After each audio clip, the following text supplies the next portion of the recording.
But yeah, interesting. Yeah. So now I guess we'll switch gears a little bit and talk about the release of your latest project, which is called, help me with the pronunciation if I don't get it right, but Nanye, Beloved Woman of the Cherokee, which is a tribute to... Right, Nanye, Beloved Woman of the Cherokee. Okay. Thank you. I knew I wasn't going to get it right, but I got close. Which is a tribute to Nancy Ward in the Cherokee Nation. And so I was wondering, well, the CD is not only, for those that just hearing about this for the first time, is just part of the project. There's actually a dramatic musical production that is part of this, part of your project here, Nanye. So what inspired you to make such a wonderful tribute to the Cherokee people? I mean, I know that you are from the Cherokee Nation, but... Right. Well, I am actually a fifth great-granddaughter of Nancy Ward, which was her anglicized name. And my whole life I knew this. My mom always said, hey, she'd say, hey, Becca, you're a direct descendant of Nancy Ward, Beloved Woman of the Cherokee. And I knew a little bit about her life.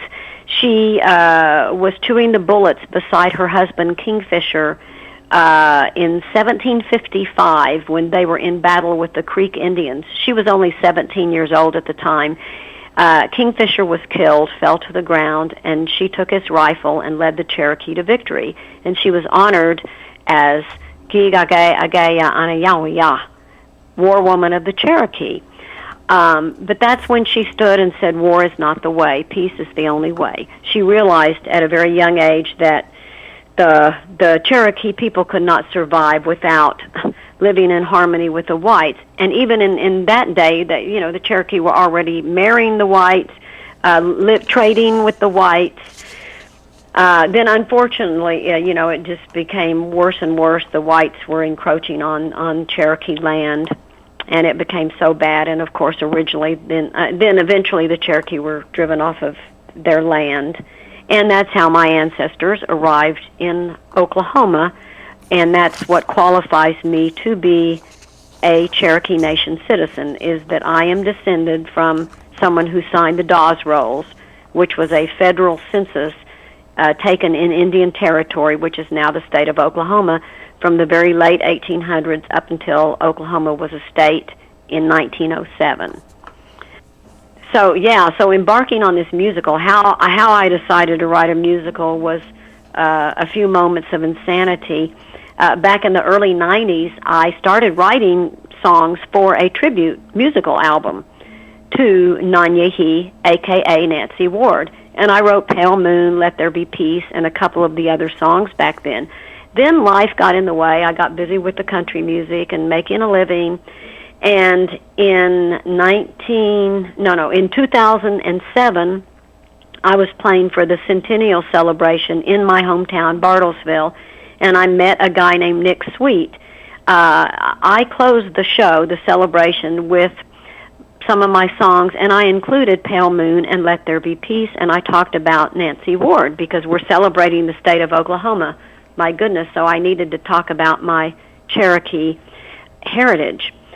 And Nick Sweet came up to me after the show and said, I know all about Nancy Ward. I directed Trail of Tears in Tahlequah one year, and we discussed writing a musical one day. So that was in November of 2007, and then 2 years later, we embarked on the musical. So that was, wait a minute, 2000, yeah. Or a year later. Yeah, a year later, in November of 2008, is when I woke up one morning and I looked at my husband, Dwayne, and I said, I'm starting on the Nancy Ward musical today, and this is my number one priority. So it's been 5 years ago now. And it's been more work than I've ever imagined. But we have had 2 full productions, one in Hartwell, Georgia, one in Tahlequah, Oklahoma, this past Labor Day weekend in conjunction with the Cherokee National Holiday, and it is probably the most rewarding project I've ever been involved with. And where can the folks find out more about your, where they can see because I know you have another production coming up of Nanye. So there's a website, correct, where they can go? Right, there is a website. The website is www.nanyehi.com, NANYEHI.com. Now that website is being updated right now, and hopefully in the next few days we will have more of the current news and pictures from our Tahlequah production. I also have a Facebook page.